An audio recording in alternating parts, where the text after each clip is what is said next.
What's up, everybody? Welcome back to another episode of Track Vlog Tuesdays. Today, I'm going to start off with something a little different. Today, I wanted to tell you guys why I'm doing these vlogs and what is the track club that I mentioned in the last video. So the track club I mentioned in the last video is Unattached Track Club, or UTC for short. The reason why it's called Unattached Track Club is because it was an idea that was kind of developed by my friend Miguel and I back when I was coaching over at Albuquerque High School last year. The premise of it was to have guys that were running unattached, who were not considered good enough for the university, which was in both of our cases, and pit them against guys that were considered the cream of the crop or the ones that were good enough to run for that university. So, for a lack of a better phrase, it was kind of a middle finger to the establishment, the track and field establishment.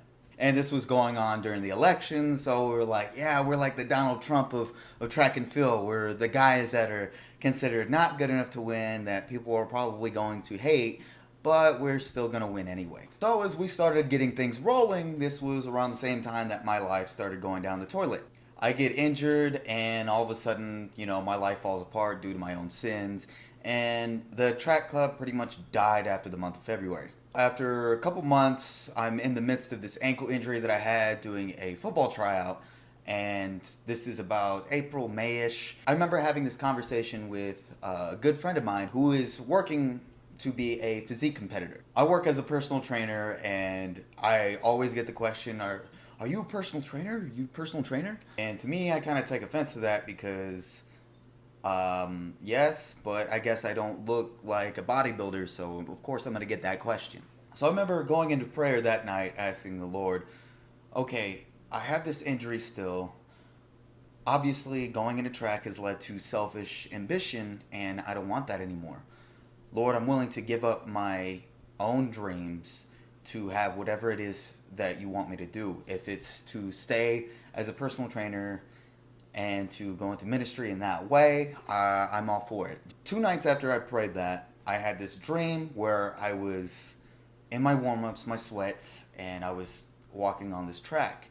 And I remember seeing these professional athletes that I would watch on TV, and I remember just sitting there thinking, what am I doing here? Like, why am I in warm-ups? What's going on? Then in the distance, I can hear my old coach just yell, all right, everybody on the line, let's go.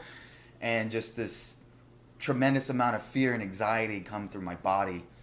And that's when I knew. When I woke up the next morning, he basically told me, okay, look, you did try to do this on your own ambition, and that's why you failed.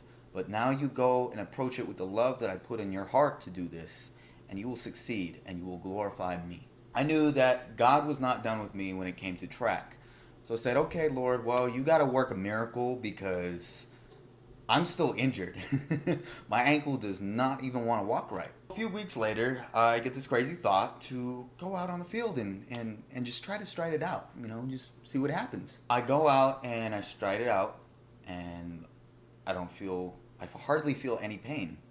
It's like it's just sore. There's no injury anymore. One thing led to another. I jump on the track, I start striding it out, and then I start training, and then I hit up my friend Chris, the other guy you see in the videos, and we start training together.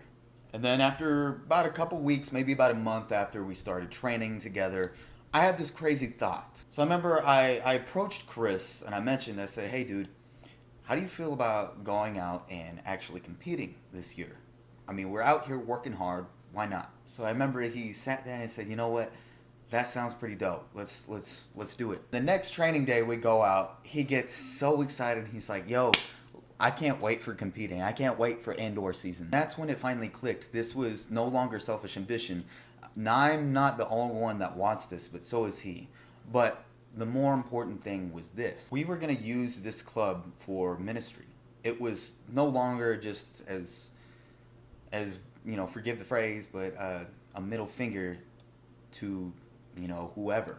It was, hey, look at us. We're people who were not supposed to be here, but by the grace and the glory of God, we're here. Back when I was 16, the Lord had planted this idea in my head that I wanted to go pro in this sport, and not only do that, but to use that as a ministry, just kind of like a mission field. Now it's crazy how things have come together.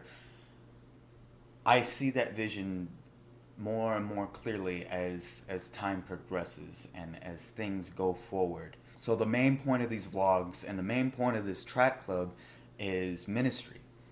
As you can see on this channel, this is not Devin Bright. This is Devin Bright Path One Ministries. This is a ministry that the Lord has allowed me and blessed me to lead. So as an extension of that, that's what this track club is. That's why I wanted to take the time in this vlog to explain.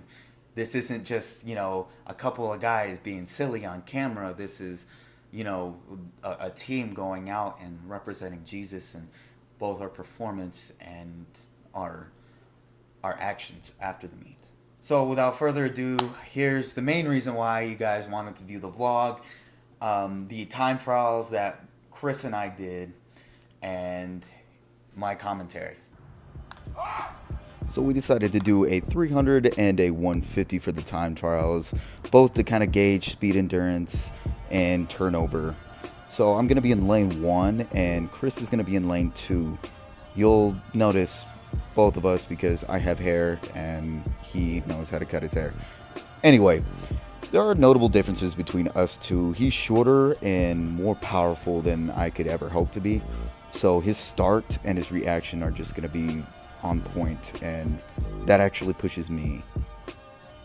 So he's able to hold his first 10 to 15 meters on his own, but after that point, because I have a bit better of a speed endurance and more experience with a 400, I approach this 300 with that mindset. So I'm able to gauge what I can hold and where I can push it better than he can, just because of that experience alone. So coming into the last 50, I know how to hold my form a bit better just because of my experience. Chris, we're going to work with him, but we both have our strengths and weaknesses. Both of our 300s were less than impressive for each of our kind of expectations, but that's what we have the preseason for. This is the 150. Both of our reactions could be a bit better, but mainly due to the fact that our starter, who is hopefully going to be the third piece to our running trio in Alamo, is further off than what he was in 3. But our first 50 was pretty decent in my opinion. So his first 50 was just on point, and it challenged my start in its own, but this is where I challenge him, is in the latter half of the race with my speed endurance. Our strengths and weaknesses are what challenges us, and that's why I believe we're a good training pair. And yeah, going forth into the preseason, we're going to have fun. So I went ahead and released one of the logo t-shirts. Now I'm going to release the second one with more colors to it. And I'm also going to release the Donald Track shirts. Hashtag Make Athletics Great Again. Also, coming in October, I'll have the Resurrection t-shirt just in time for Halloween. So guys, thank you for watching. Like, share, and subscribe, and I'll see y'all next time.